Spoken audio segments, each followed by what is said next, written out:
Kita berkumpul di sini untuk membicarakan suatu ibadah yang sangat agung, yaitu ibadah bertaubat kepada Allah Subhanahu wa taala. Yang ibadah tersebut bukan hanya diperlukan oleh orang-orang yang tenggelam dalam kemaksiatan. Bahkan setiap kita, setiap muslim butuh untuk bertobat kepada Allah Subhanahu wa taala. Jangankan kita, bahkan manusia terbaik Rasulullah sallallahu alaihi wasallam, alladzi qad ghufira lahu ma taqaddama min dzambi wa ma ta'akhkhar, yang telah diampuni dosa-dosa yang telah lalu dan yang akan datang.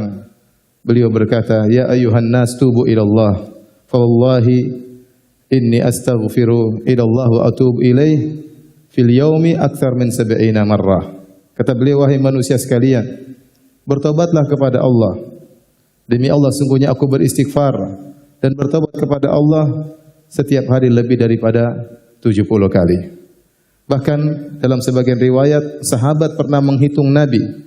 Sekali majelis, sekali duduk, Nabi pernah beristighfar 100 kali. Rabbi ghfirli wa tub alayya innaka antat tawwabur rahim. Ya Rabbku, ampunilah aku dan aku bertobat kepada Engkau. Sungguhnya Engkau adalah Maha penerima taubat dan Maha pengasih lagi Maha penyayang. Dihitung oleh sahabat sampai 100 kali. Jika Nabi SAW yang luar biasa imannya, yang surga tidak akan terbuka kecuali yang mengetuknya Nabi SAW, bertobat sedemikian itu, bagaimana lagi dengan kita? Maka nanti akan saya jelaskan bahwasanya taubat, ya, ini adalah ibadah yang harus dilakukan oleh setiap muslim. Jangan sampai ada yang bertanya, Ustaz, saya kan anak masjid, ngapain saya bertobat? Saya anak masjid, pemuda masjid Al-Azhar, pemuda masjid Rabbanian. Apakah saya harus bertobat? Iya, semua orang harus bertobat kepada Allah Subhanahu wa taala. Sebelum kita menjelaskan tentang kewajiban bertobat, saya ingin menjelaskan tentang keutamaan bertobat. Keutamaan bertobat. Terlalu banyak dalil yang menunjukkan akan keutamaan bertobat, akan agungnya bertobat kepada Allah Subhanahu wa taala. Yang pertama, para hadirin dan hadirat yang dirahmati oleh Allah Subhanahu wa taala, ternyata orang yang sering bertobat itu orang yang dicintai oleh Allah Subhanahu wa taala. Kalau Anda ingin dicintai oleh Allah Subhanahu wa taala, seringlah bertobat kepada Allah Subhanahu wa taala. Al-Imam Ibnul Qayyim rahimahullah pernah berkata, "Laisa sya'nu an tuhib, wa innama sya'nu an tuhab." Bukanlah perkaranya engkau mencintai, tetapi yang lebih penting apakah kau dicintai oleh Allah Subhanahu wa taala. Kita mungkin cinta kepada Allah, tapi apakah cinta kita ternyata dibalas oleh Allah, ataukah cinta kita hanya bertepuk sebelah tangan? Kalau kita ingin dicintai oleh Allah, di antaranya adalah banyak bertobat. Kata Allah Subhanahu wa taala, "Innallaha yuhibbut tawwabin." Sungguhnya Allah mencintai hamba-hambanya yang bertobat. Oleh karenanya hamba-hamba Allah yang sangat beruntung di hari kiamat kelak adalah yang paling banyak beristighfar. Kata Nabi sallallahu alaihi wasallam, "Tuba liman wajada fi sahifatihi istighfaran katsiran." Sungguh beruntung seorang hamba yang dia mendapati dalam catatan amal dia istighfar yang banyak. Beruntung dia. Maka seringlah Anda bertobat kepada Allah Subhanahu wa taala. Ini salah satunya, dengan bertobat kita meraih kecintaan Allah kepada kita. Yang kedua, para hadirin dan hadirat yang dirahmati oleh Allah Subhanahu wa taala, taubat ternyata salah satu sebab untuk masuk surga. Dan ini adalah keutamaan yang selalu saya renungkan, betapa mulianya, betapa baiknya Tuhan kita. Seharusnya seorang kalau bermaksiat, kemudian dia bertobat kepada Allah Subhanahu wa taala, harusnya impas, selesai. 0-0, seperti orang bersalah kepada orang lain, dia minta maaf, kemudian selesai. Tetapi tidak demikian. Allah hapuskan dosa-dosanya, Allah kasih bonusnya masuk surga. Jadi ini tidak terjadi pada makhluk. Apakah ada seorang makhluk manusia kemudian kita bersalah sama dia, kemudian kita datang ke rumahnya, kita bilang, ya akhi, ya ukhti, saya punya salah, saya minta maaf sama engkau. Terus dia bilang, ya saya maafkan engkau dan ini mobil hadiah buat kamu. Apa ada seperti itu? Jawabannya enggak mungkin. Tapi Allah tidak demikian. Kalau Anda bertobat kepada Allah Subhanahu wa taala, Allah ampuni dosa-dosa Anda dan Allah kasih bonus masuk surga. Kata Allah Subhanahu wa taala, "Ya ayyuhalladzina amanu tubu ila Allahi taubatan nasuha." Asa rabbukum ayyukaffira ankum sayyi'atikum wa yudkhilakum jannatin tajri min tahtihal anhar. Wahai orang-orang yang beriman, bertaubatlah kepada Allah dengan taubatan nasuha. Niscaya Allah akan menghapuskan dosa-dosa kalian. Apakah titik? Belum, masih ada kelanjutannya. Wa yudkhilakum jannatin tajri min tahtihal anhar. Dan Allah akan masukkan kalian ke dalam surga yang mengalir di bawahnya sungai-sungai. Bayangkan betapa baik Rabb kita, betapa mulianya Rabb kita, betapa karimnya Rabb kita. Seorang bertobat kepada Allah, membangkang kepada Tuhannya, melanggar larangan-larangannya, kemudian dia kembali kepada Allah. Allah ampuni dosa-dosanya, bahkan Allah kasih bonus, Allah masukkan dalam surga Allah Subhanahu wa taala. Di antara keutamaan bertobat kepada Allah Subhanahu wa taala, orang yang bertobat didoakan oleh malaikat. Didoakan oleh malaikat. Alladzina yahmiluna al-arsya wa man hawlahu yusabbihuna bihamdi rabbihim wa yu'minuna bihi wa yastaghfiruna lilladzina amanu rabbana wasi'ta kulla syai'in rahmatan wa ilma faghfir lilladzina tabu. Malaikat yang mengangkat arsy Allah dan malaikat-malaikat yang ada di sekitar Allah Subhanahu wa taala mendoakan orang-orang yang bertobat. Mereka berkata, Rabbana wasi'ta kulla syai'in rahmatan wa ilma. Ya Rabb kami, sungguhnya ilmumu dan rahmatmu meliputi segala sesuatu. Faghfir lilladzina tabu. Ampunilah orang-orang yang bertaubat. Yang doakan bukan manusia lagi. Yang doakan para malaikat, bahkan malaikat-malaikat spesial, malaikat-malaikat yang memikul arsy Allah Subhanahu wa taala. Mereka menyempatkan diri untuk mendoakan orang-orang yang bertobat kepada Allah Subhanahu wa taala. Dan masih banyak lagi keutamaan-keutamaan bertobat kepada Allah Subhanahu wa taala. Yang ini semua menunjukkan bahwasanya taubat adalah ibadah yang agung. Ibadah yang sangat mulia, ibadah yang sangat dicintai oleh Allah Subhanahu wa taala. Karenanya, ya, Allah mentakdirkan manusia memiliki sifat untuk berdosa. Sifat tersebut sudah bawaan dari sananya. Bagaimanapun dia berusaha untuk bertakwa kepada Allah, pasti suatu saat dia akan menyimpang. Kata Nabi sallallahu alaihi wasallam, "Istaqimu wa lan tuhsuh." Istiqamalah kalian dan kalian tidak akan mampu, kata Nabi sallallahu alaihi wasallam. Dalam ayat kata Allah, "Wa ya qaumi istaghfiru rabbakum tsumma tubu ilaih." Ya. Wahai manusia sekalian, ya, beristiqamalah kalian. Namun karena kalian tidak mampu untuk istiqamah selamanya, maka jangan lupa sertakan dengan bertobat kepada Allah Subhanahu wa taala. Waktu Nabi sallallahu alaihi wasallam berkata kepada salah seorang sahabat, kata Nabi sallallahu alaihi wasallam, "Ittaqillaha haitsu ma kunt." Bertakwalah engkau kepada Allah, ya, dimanapun engkau berada dan kapanpun. Setelah itu kata Nabi sallallahu alaihi wasallam, "Wa atbi'is sayyi'atal hasanah." Setelah itu kalau kau melakukan keburukan, maka sertakanlah dengan kebaikan. Kenapa? Karena seorang bagaimanapun dia berusaha untuk bertakwa semaksimal mungkin, pasti ada suatu saat dia akan bersalah, pasti ada suatu saat dia akan menyimpang, dan saat itu dia harus kembali kepada Allah Subhanahu wa taala. Jadi sifat berdosa adalah sifat yang menyertai seorang manusia. Dan dalam hadis kata Nabi sallallahu alaihi wasallam, "Kullu bani Adam khata." Seluruh anak Adam khata. Khata itu sifat mubalaghah yang menunjukkan sering berdosa. Seluruh anak Adam sering berdosa, ya. Kemudian kata Nabi, "Wa khairul khata'ina at-tawwabun." Dan sebaik-baik hamba yang sering berdosa adalah yang sering bertobat kepada Allah Subhanahu wa taala. Dalam hadis qudsi Allah berfirman, "Ya ibadi, innakum tukhti'una bil-laili wan-nahar." Wahai hamba-hambaku, kalian senantiasa berbuat dosa siang dan malam. Ya. Kalau seorang berdosa, itu sifat manusiawi. Yang celaka kalau dia tidak bertobat kepada Allah Subhanahu wa taala, itu yang celaka. Tapi kalau dia kembali kepada Allah Subhanahu wa taala, dia menjadi mulia di sisi Allah Subhanahu wa taala. Karenanya dalam satu hadis Rasulullah SAW menjelaskan, seandainya manusia tidak berdosa, tidak bersalah, Allah akan musnahkan mereka.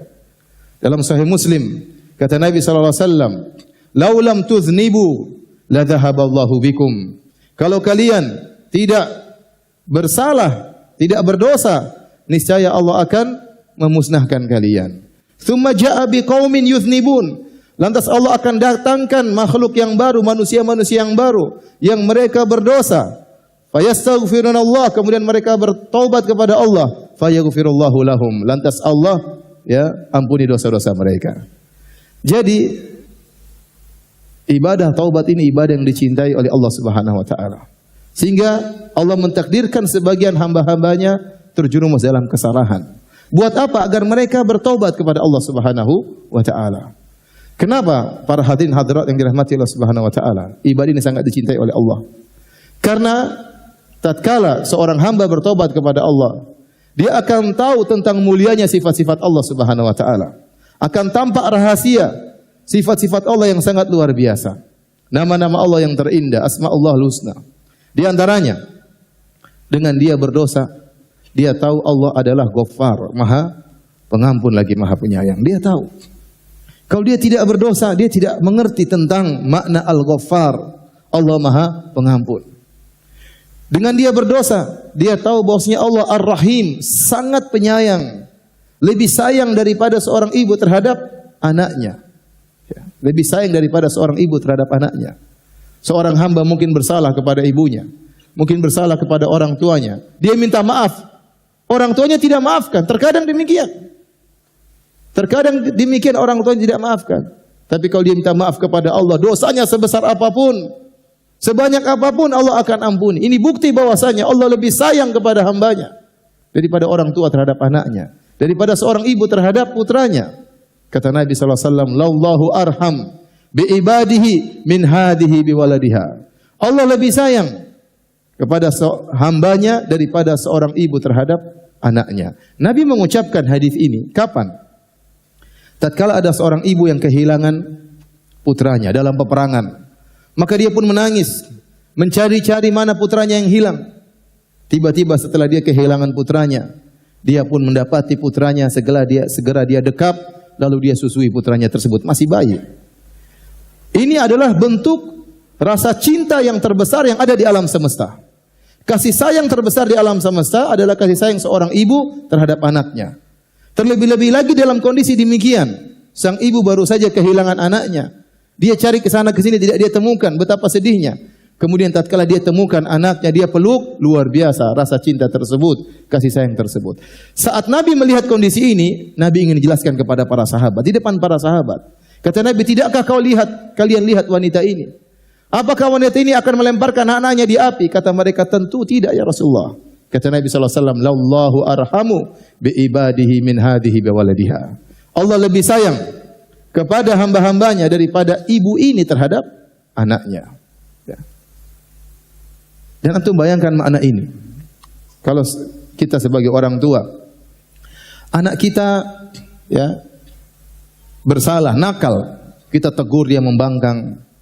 Ya, dia nakal. Mungkin kita sudah jewer, dia masih saja membangkang. Kita udah pukul, dia masih aja membangkang, masih nakal.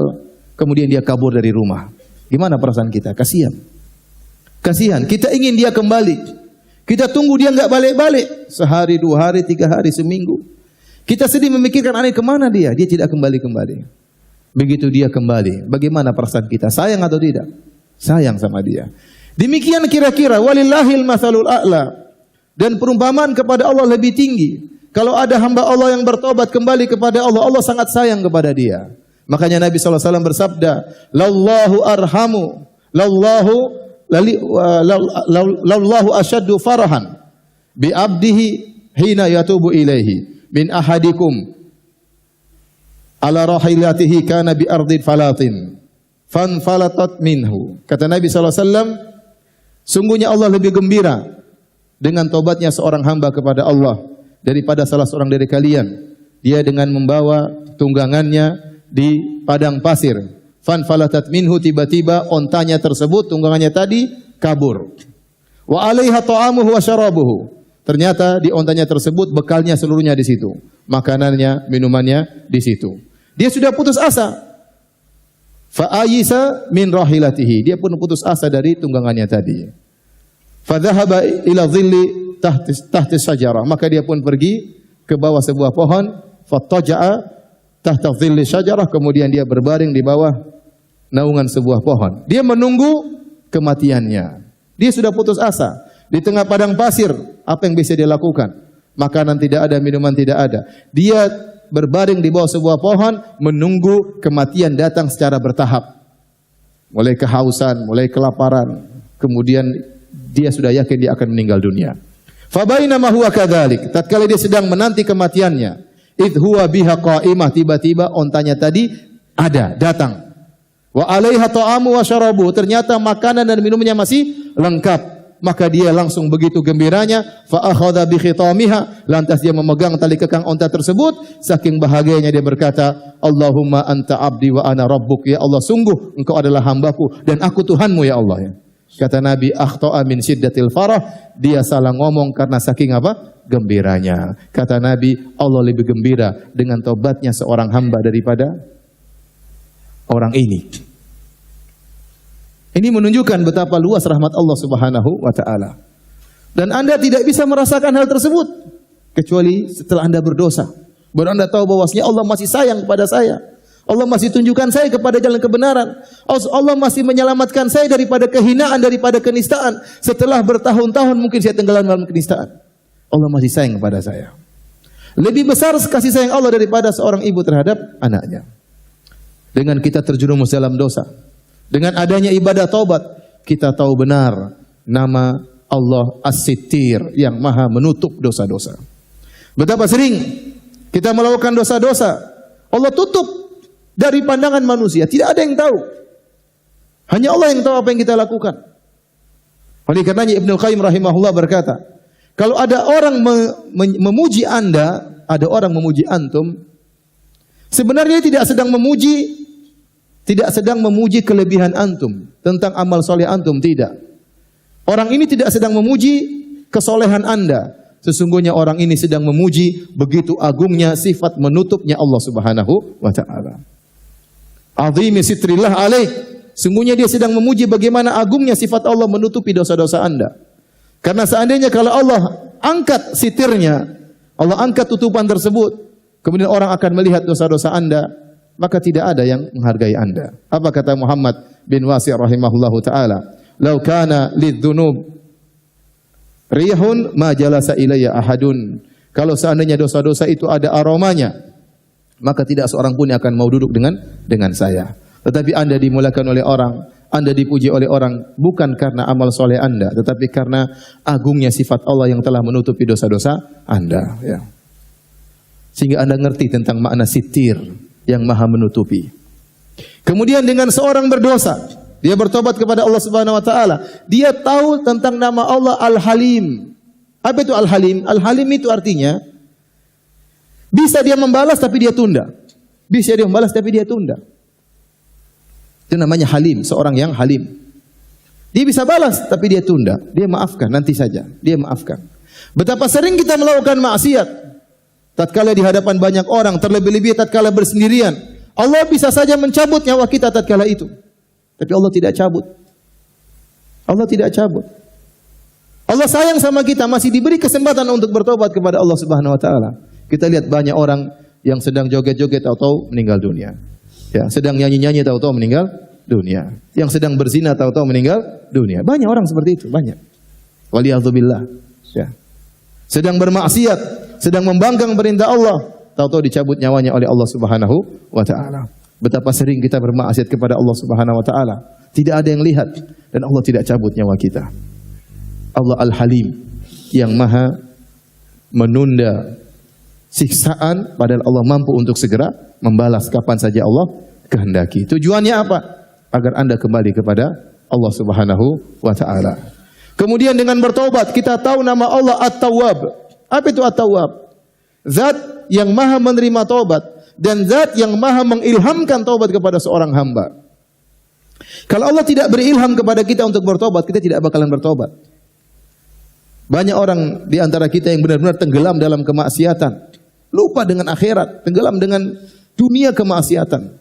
Entah zina, entah morfin, entah khamar, entah wanita, entah musik-musikan, entah apa saja, tenggelam dalam kenistaan. Subhanallah, tiba-tiba Allah ilhamkan kepada dia untuk bertobat. Ya. Makanya Allah berfirman, "Tsumma taba 'alaihim liyatubu." Kemudian Allah mengilhamkan taubat kepada mereka agar mereka bertobat. Tsumma taba alaihim, itu Allah ilhamkan taubat kepada mereka, liyatubu, agar mereka bertobat. Ternyata kita tergerak untuk bertobat juga ilham dari Allah Subhanahu wa taala. Ini semua adalah hikmah dari seorang terjerumus dalam dosa. Dari ibadah taubat kepada Allah Subhanahu wa taala. Dan yang terakhir di antara hikmah dari kita terjerumus dalam dosa, yaitu bahwasanya tatkala kita ingat dosa-dosa kita, maka kita tidak merasa tinggi. Kita tidak pernah merasa ujub. Sekarang mungkin alhamdulillah Allah telah selamatkan kita dari jurang kenistaan. Allah selamatkan kita dari kemaksiatan. Kita tidak menjadi angkuh setelah itu. Kita ingat kita pernah dulu bermaksiat kepada Allah Subhanahu wa taala. Allah tutup aib-aib kita. Kita ingat dulu kita pernah berlezat-lezatan dalam kemaksiatan. Orang beriman harusnya kalau bermaksiat dia benci. Hatinya gelisah tatkala dia bermaksiat. Hatinya berontak. Tapi sebagian kita tatkala bermaksiat, bukan hatinya berontak, dia benar-benar berlezat-lezat. Kata Ibnul Qayyim, orang seperti ini butuh dua taubat. Taubat kepada dosanya, taubat kepada berlezat-lezat tatkala sedang bermaksiat. Ya. Jadi dengan kita mengingat hal ini, kita tidak akan ujub. Karena sebagian orang tatkala dia beramal soleh, dia lihat saudara-saudaranya mungkin yang bermaksiat, kemudian dia menghinakan, dia merendahkan, dia merasa dirinya tinggi. Jangan ya akhi. Kasihan mereka, doakan mereka. Sebagian kita juga dulu pernah seperti mereka. Sayangi mereka. Tarik tangan mereka, ajak mereka untuk mengaji. Ajak mereka untuk kembali kepada Allah Subhanahu wa taala. Jangan buat mereka putus asa. Tebarkan rahmat Allah, sampaikan luasnya rahmat Allah Subhanahu wa taala agar mereka bertobat dan kembali kepada Allah Subhanahu wa taala. Para hadirin dan hadirat yang dirahmati oleh Allah Subhanahu wa taala, maka pada kesempatan kali ini agar kita semangat untuk bertobat kepada Allah Subhanahu wa taala, saya ingin jelaskan bahwasanya taubat itu bukan hanya untuk orang-orang yang pendosa, bukan. Bahkan orang yang saleh juga harus bertobat kepada Allah Subhanahu wa taala. Ada tiga hal yang membuat seorang harus bertobat kepada Allah Subhanahu wa taala. Yang pertama, tentunya dosa-dosa. Yang kedua, kurang bersyukur kepada Allah Subhanahu wa taala. Yang ketiga, kurang beribadah sebagaimana yang dituntut oleh Allah Subhanahu wa taala. Ini tiga perkara yang diisyaratkan oleh Ibnul Qayyim rahimahullah dalam kitabnya Madarijus Salikin. Yang pertama, karena dosa-dosa. Siapa di antara kita yang tidak ada dosanya? Contoh dosa yang tersebar, yang kita semua melakukannya, tapi kita remehkan, kita anggap biasa, kita ulang-ulang. Tapi Allah suruh bertobat dari dosa tersebut. Dosa tersebut adalah mengumbar pandangan. Allah sebutkan dalam surat An-Nur. Dan surat tersebut surat Madaniyah, bukan surat Makkiyah. Surat Madaniyah itu turun setelah Nabi berhijrah. Yang diajak berbicara oleh Allah adalah para sahabat yang mulia, orang-orang yang soleh. Berbeda tatkala fase Makkiyah. Surat Makkiyah turun biasanya konteksnya kepada orang musyrikin Arab yang kafir, yang mengingkari hari kebangkitan. Ini surat An-Nur, dalam surat tersebut Allah mengatakan, "Qulil mu'minina yaghuddu min absarihim wa yahfadhu furujahum dzalika azka lahum innallaha khabirum bima yasnaun wa qulil mu'minati yaghuddna min absarihinna wa yahfadhna furujahun." Katakanlah kepada lelaki-lelaki beriman, yang Allah panggil orang-orang beriman,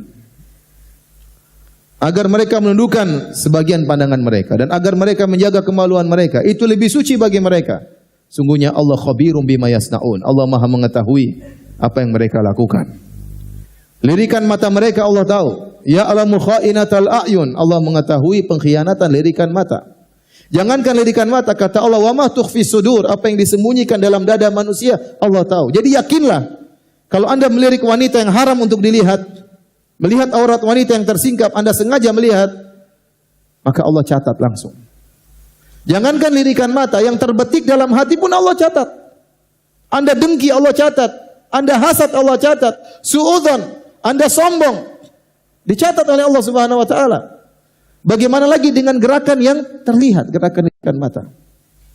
Di akhir ayat kata Allah Subhanahu wa taala, "Wa tubu ila Allahi jami'an ayyuhal mu'minun la'allakum tuflihun."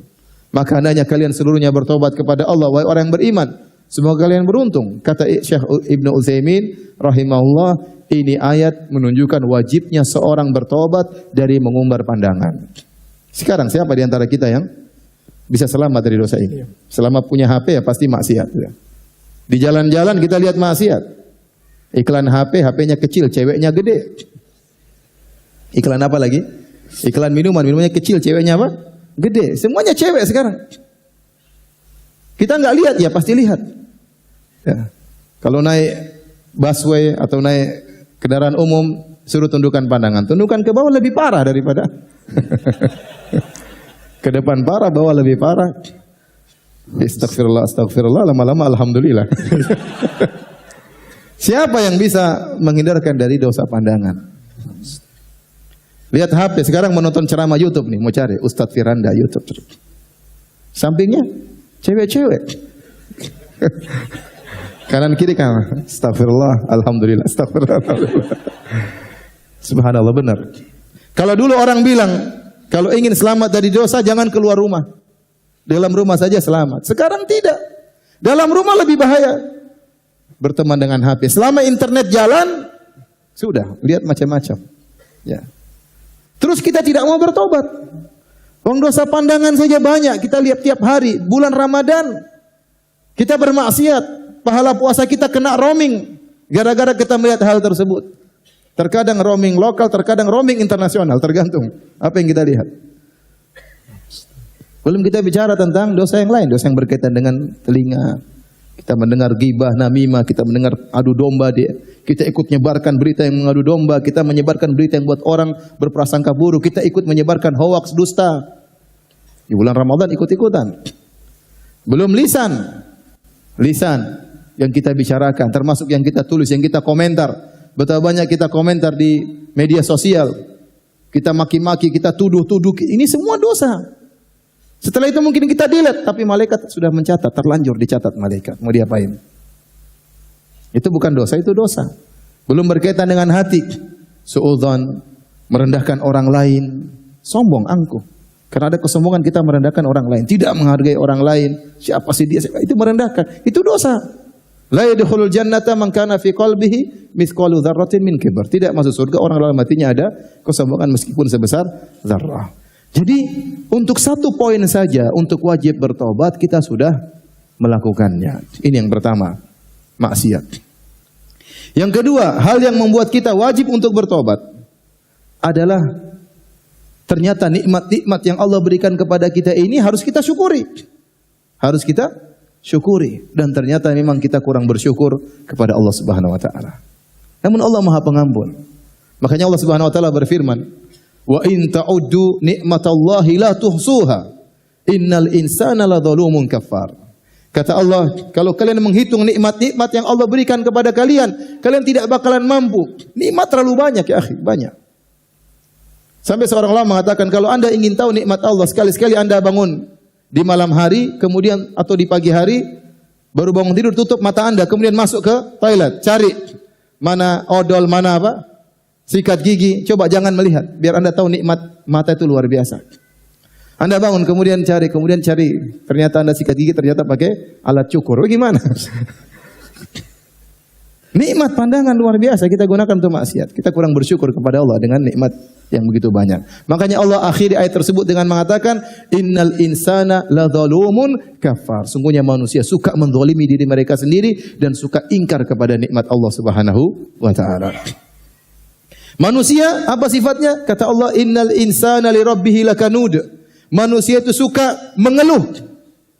Kata Hasan Al-Basri, yadhkurul masaib wa yansa ni'am. Yang dia ingat-ingat musibah-musibah yang menimpanya. Sementara nikmat-nikmat dia lupakan.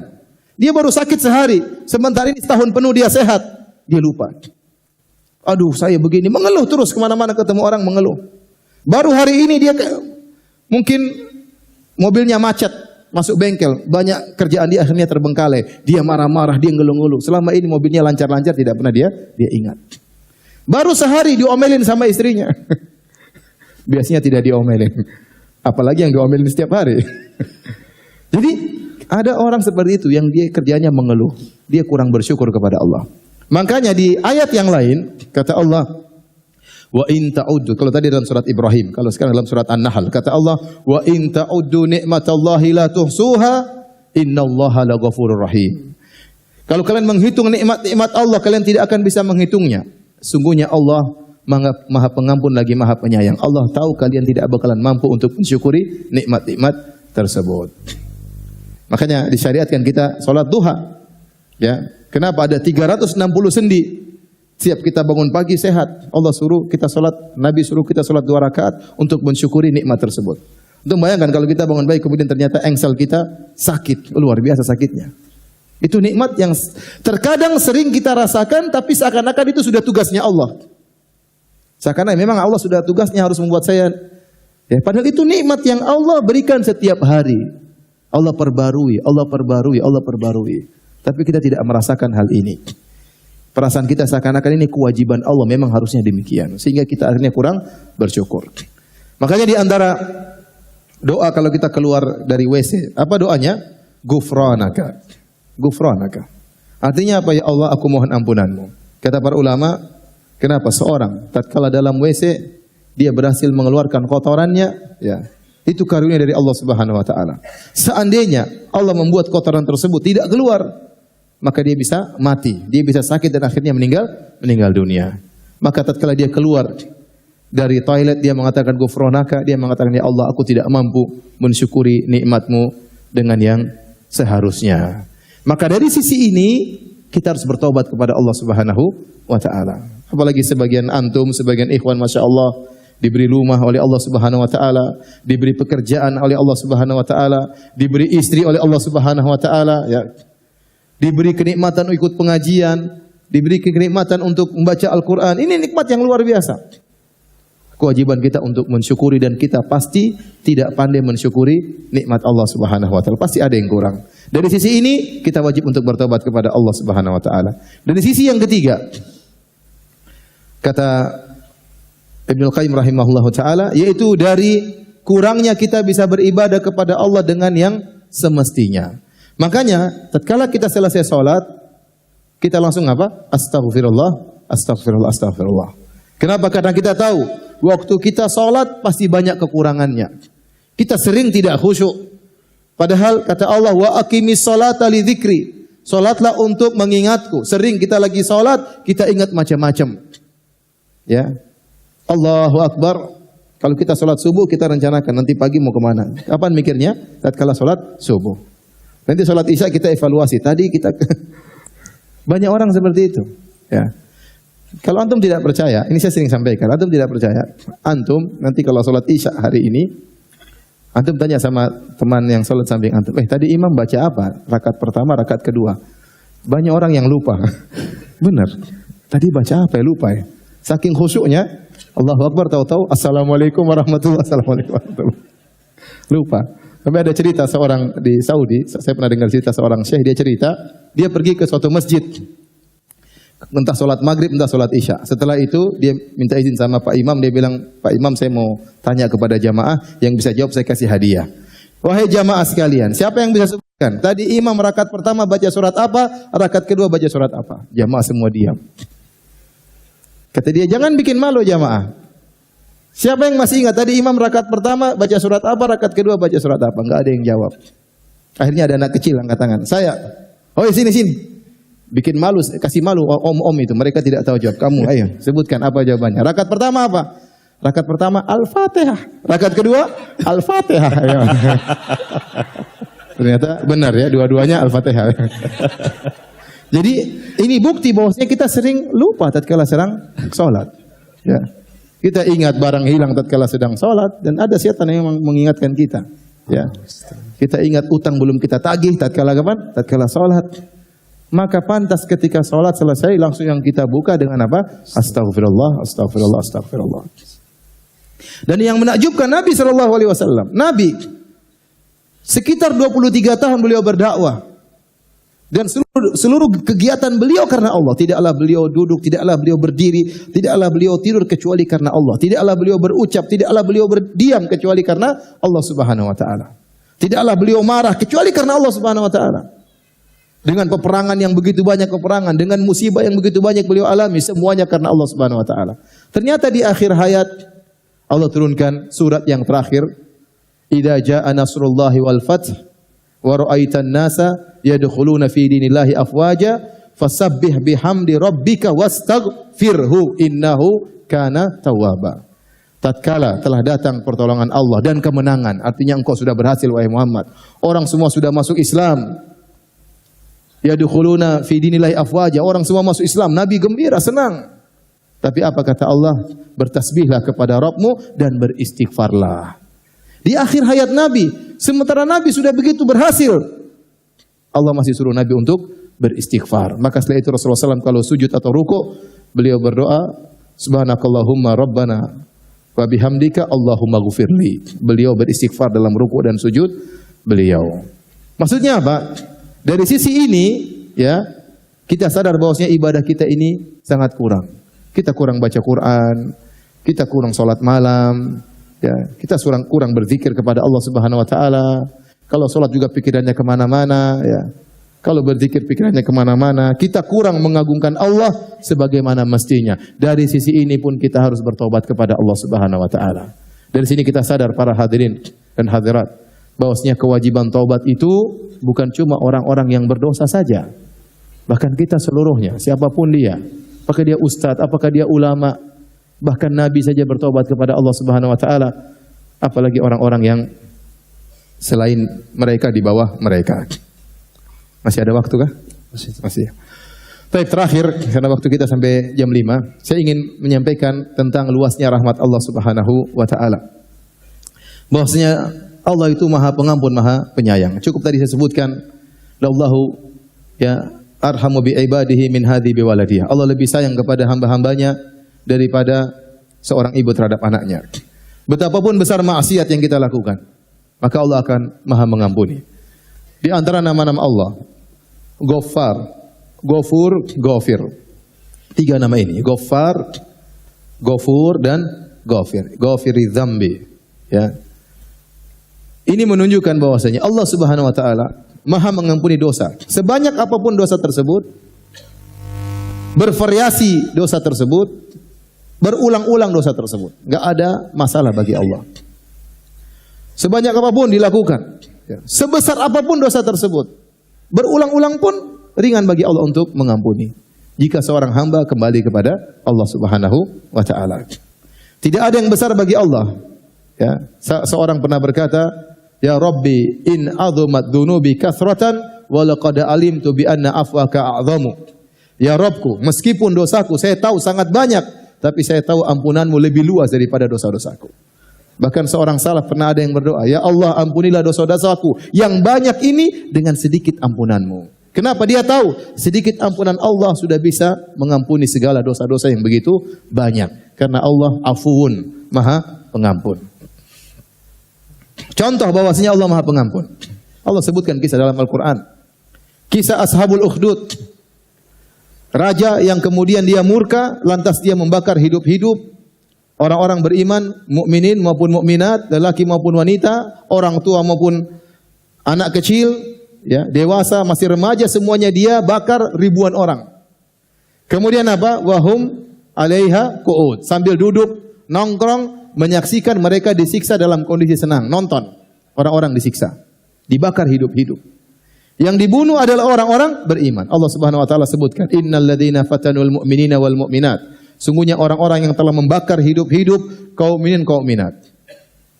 Menurut logika kita mungkin orang ini bagaimana bisa diampuni oleh Allah Subhanahu wa taala? Kalau ada orang membakar kiai, dibakar hidup-hidup, kita bilang apa? Oh, ini orang memang di neraka jahanam paling bawah. Kiai berdakwah kepada jalan Allah, hafal Quran, hafal hadis, tiap hari ceramah, dibakar hidup-hidup. Ini orang bakalan masuk neraka paling bawah. Ternyata orang ini bukan cuma membakar satu orang, dia bakar ribuan orang. Anak kecil dia bakar, orang tua, laki-laki, perempuan. Apakah mereka masih mungkin diterima tobatnya? Jawabannya iya. Kata Allah, "Innal ladzina fatanul mu'minina wal mu'minat tsumma lam yatubu falahum adzabu jahannam wa lahum adzabul hariq." Sungguhnya orang-orang yang telah membakar kaum mukminin kaum mukminat, kemudian mereka tidak bertobat, bagi mereka adab yang pedih, bagi mereka adab yang membakar. Jadi Allah kasih syarat.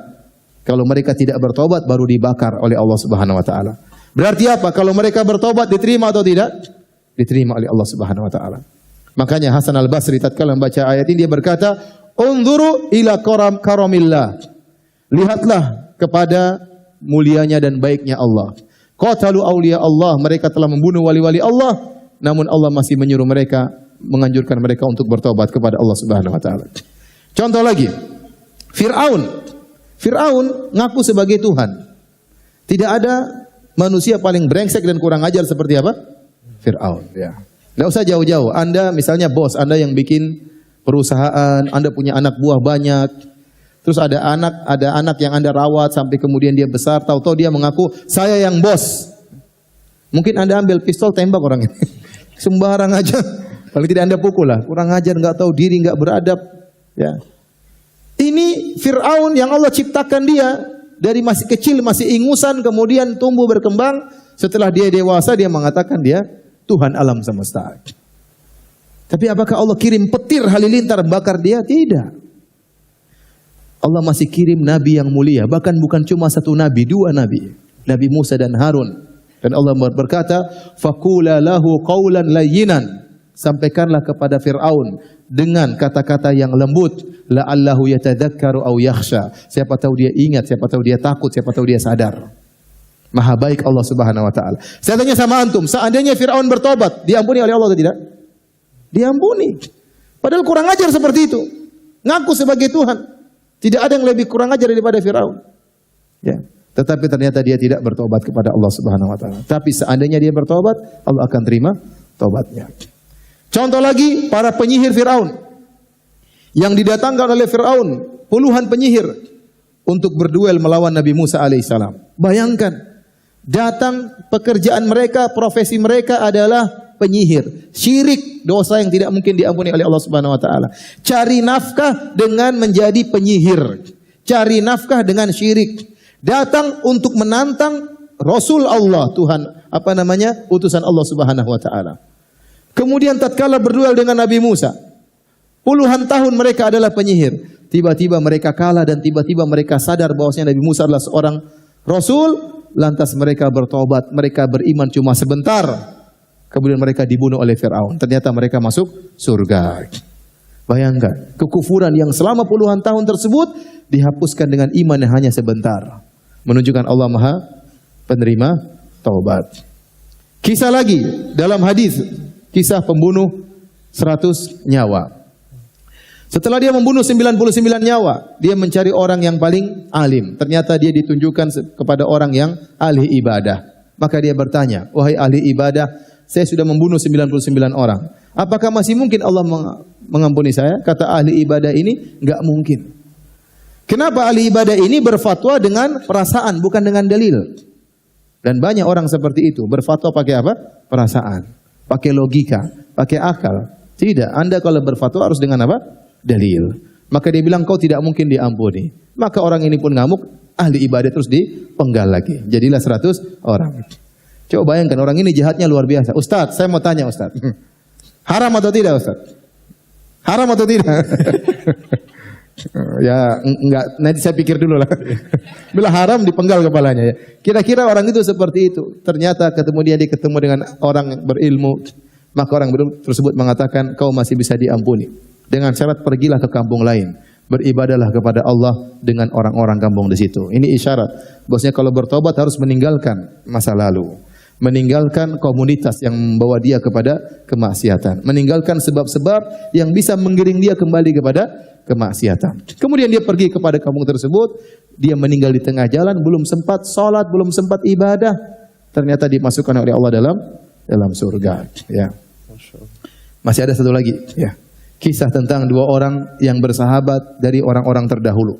Yang satu tukang maksiat, yang satu tukang ibadah. Setiap tukang ibadah ketemu dengan tukang maksiat, dia tegur, ya hadza aqsir. Wahai berhenti, fulan berhentilah dari maksiatmu. Dia bernahi mungkar. Tapi tukang maksiat cuek aja. Kemudian kalau ketemu lagi dia tegur lagi, wahai hadza aqsir. Wahai fulan berhentilah dari maksiatmu.